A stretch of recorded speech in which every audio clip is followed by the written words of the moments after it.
नमस्कार जय जगन्नाथ आशा करुँच मैंने बहुत भल थे। आज गोटे नुआ डिश आणिक ये डिशटा या नाम दूँ डाल टमाटो फ्राए। तो आ पूर्व मुझे कौन करना जो आप हरड़ डाली देखुं यहाँ को मुझे पकेली टमाटो फ्राए बनी सारा पर कि मो टमाटो फ्राए को कंचा लंका पकईकी केवल बनई। यहाँ बहुत हेल्दी हम खावाई आउ बहुत भल टेस्ट आसो आर नॉर्मल डाली ठारू ये बहुत बढ़िया टेस्ट आसो। यहाँ को कौन करना मुझे बर्तमान टे जाई भाजिकी आउे पानी देकी जमती डाली फुटे सेमती ही फुटेबी। आपण आउे चाहिए रसुण आ पियाज छुंक दे पारे जोटा मुझे जोटा कि मुझे खाए ना।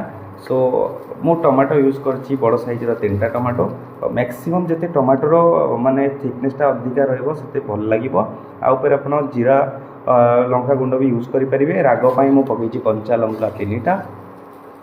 सो बाकी जहाँ इंग्रेडिएंट्स हल्दी और लुण आदि किसी ना बहुत हेल्दी यहाँ देहपाई। यहाँ को आप भात सहित रोटी सहित जहाँ सहित मन इच्छा खाई पारे।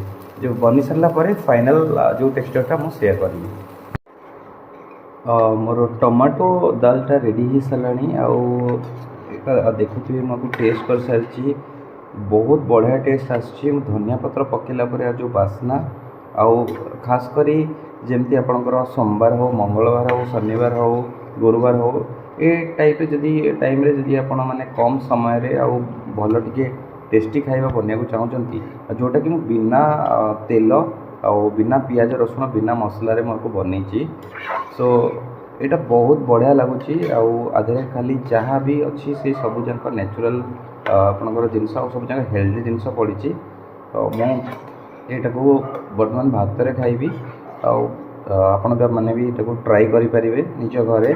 मु इंडक्शन रे बनाऊँगी आपण मैंने जदि गैस रे बनाती या चूल्हा रे बनाती तो सेटा बहुत जल्दी हो मत इंडक्शन रे कम टेम्परेचर रखी बनवा पड़े। सो से मत टाइम लगे जाए।